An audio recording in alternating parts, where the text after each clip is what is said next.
ఏమి సేతునురా లింగా ఏమి సేతునురా ఏమి సేత్తు నీదు మాయా ఎవ్వరికి నీ తెలియదాయ గంగ ఉదకం తెచ్చి నీకు అభిషేకం చేస్తామంటే గంగలోని చేప పిల్లలు ఎంగిలంటున్నాయి గురుడా ఏమి సేతునురా లింగా ఏమి సేతునురా ఏమి చేస్తూ నీదు మాయా ఎవ్వరికి నీ తెలియదాయ గంగ ఉదకం తెచ్చి నీకు అభిషేకం చేద్దామంటే గంగలోని చేప పిల్లలు ఎంగిలంటున్నాయి గురుడా ఏమి సేతునురా లింగా ఏమి సేతునురా ఏమి చేస్తూ నీదు మాయా ఎవ్వరికి నీ తెలియదాయ ఆవు పాలు తెచ్చి నీకు అభిషేకం చేద్దామంటే లేత దూడలేమో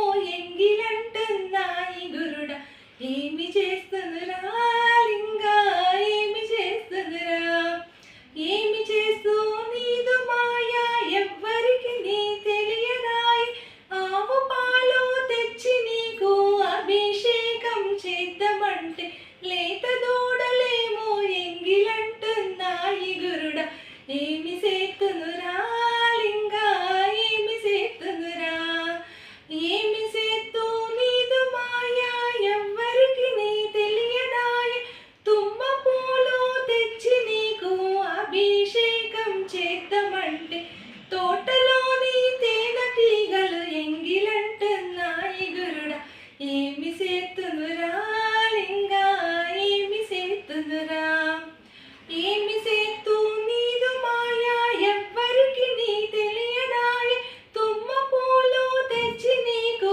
అభిషేకం చేద్దామంటే తోటలోని తేనెటీగలు ఎంగిలంటున్నాయి గురుడా ఏమి సేతునురా లింగా ఏమి సేతునురా.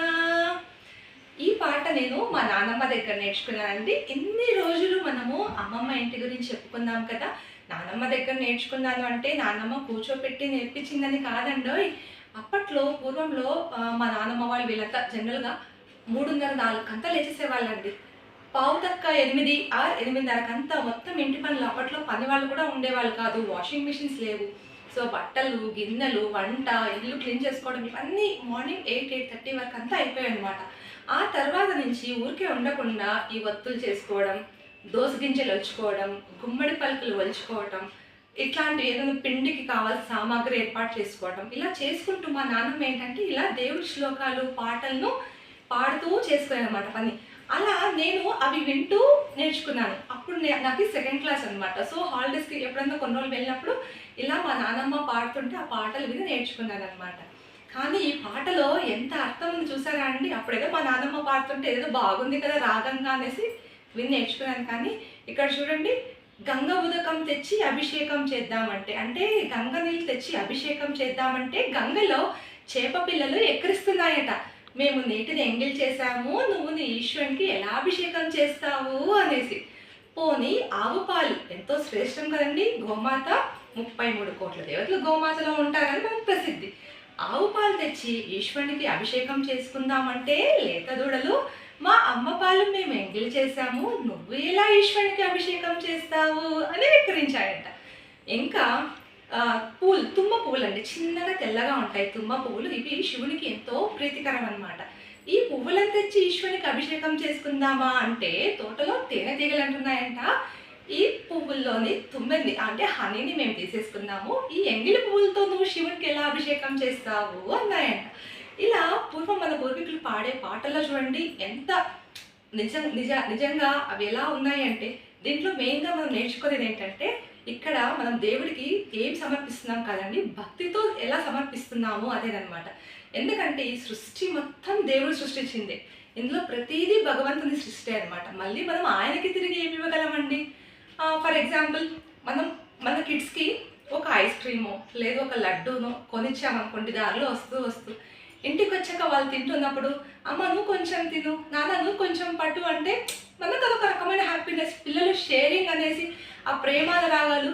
అట్లనే మనకు ఆ దేవుడు ప్రసాదించిన దాన్ని తిరిగి మనం కొంచెం ఆయనకి ప్రసాదంగా ఇస్తున్నాం అన్నమాట, నైవేద్యంగా పెడుతున్నాం అనమాట. సో సో ఈ పాటలో ఎంత తత్వం ఉంది కదండి. అప్పటికే మన పూర్వీకులు ఇంత తత్వాన్ని నేర్చుకొని పాడగలిగారనమాట. ఇంకా ఈ శివలింగము అంటే మెయిన్గా గుర్తొచ్చేది ఏంటి అంటే, పూర్వము బ్రహ్మకి విష్ణువుకి ఒక తగాదా వచ్చిందంటండి. అంటే బ్రహ్మదేవుడు విష్ణువు సృష్టిలో ఆది అంటే మొదట నేనే ఈ సృష్టిలో ఉన్నాను అంటూ, కాదు ఆది నేను అంటూ వీళ్ళ మధ్య వాగ్వివాదం ఏర్పడిందంట.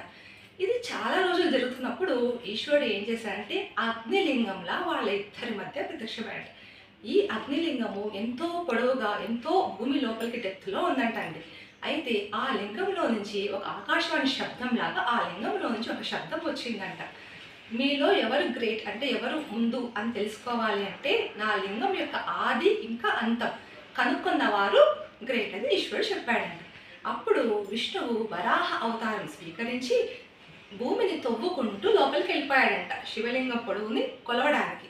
అయితే బ్రహ్మదేవుడు తన హంసవాహనం ఎక్కి పైకి ఎగురుతూ పోయాడంట శివలింగం ఎక్కడ స్టార్ట్ అయిందో అని చూడటానికి. ఇలా కొన్ని రోజులు ఇద్దరు నేనే ముందుగా తెలుసుకొని నేనే చెప్పాలి అంటూ విష్ణుమూర్తి వరాహ అవతారంలో, బ్రహ్మదేవుడు హంసనెక్కి ఒకటేమైనా పోరాడుతున్నారనమాట. కొన్ని రోజులు గడిచాక విష్ణుమూర్తికి అనిపించిందంట, మనం తప్పు చేస్తున్నాము, సమయాన్ని వృధా చేస్తున్నాము, అహంకారానికి పోయి ఈ లింగము ఇంత పొడవుగా ఇంత ఇదిగా ఉందంటే మాకంటే ముందు సృష్టికి అది లింగోద్భవము అని అర్థమైంది. ఇది కూడా మాకు పరీక్ష వంటిది కాబట్టి ఇక్కడితో నేను సమయాన్ని వృధా చేసుకోకూడదు అని చెప్పేసి పైకి వచ్చేసి శివలింగాన్ని ప్రార్థించి నేను నీ అంతాన్ని కనుక్కోలేను, నా వల్ల కాదు అని చెప్పాడంట. కానీ బ్రహ్మదేవుడు వెళ్తూ వెళ్తూ ఉంటే దారిలో ఒక పారిజాత పువ్వు పైనుంచి కింద పడుతూ ఉందంటండి. అయితే బ్రహ్మదేవుడు పారిజాత పువ్వుని పిలిచి ఆపి నువ్వు ఎక్కడి నుంచి వస్తున్నావు అన్నాడంట. నేను పైనుంచి పడుతుంటే శివలింగం మీద పడ్డాను, అక్కడి నుంచి కింద పడుతున్నాను అని చెప్పిందంట. ఓ అవునా, అయితే సరే ఇంకెంతో దూరంలో లేదు అనుకుని సరే సరే నేను మళ్ళీ కలుస్తాను అని చెప్పేసి బ్రహ్మదేవుడు మళ్ళీ ప్రయాణం మొదలు పెట్టాడంట. ఇలా వెళ్తూ వెళ్తూ వెళ్తూ ఉండగా కామధేను గోమాత కనిపించిందంట దారిలో. మళ్ళీ బ్రహ్మదేవుడు కామదేవుని ఆపి నువ్వు ఎక్కడి నుంచి వస్తున్నావు అంటే పైన నుంచి వస్తున్నాను అని చెప్తుందంట కామధేను. నువ్వు ఈ లింగం ఏదైతే ఉందో దీని స్టార్టింగ్ పాయింట్ ఆది చూసావా నువ్వు అని కామదేవుని అడుగుతాడంట. చూశాను అని చెప్తుందట. కానీ బ్రహ్మదేవుడు ఆలోచిస్తాడంట, నేను ఇందాక పారిజాత పువ్వుదండి కానీ ఇప్పుడు కామదేవుడు చెప్తున్నారు కదా, నేనేమో చాలా నుంచే వెళ్తున్నాను.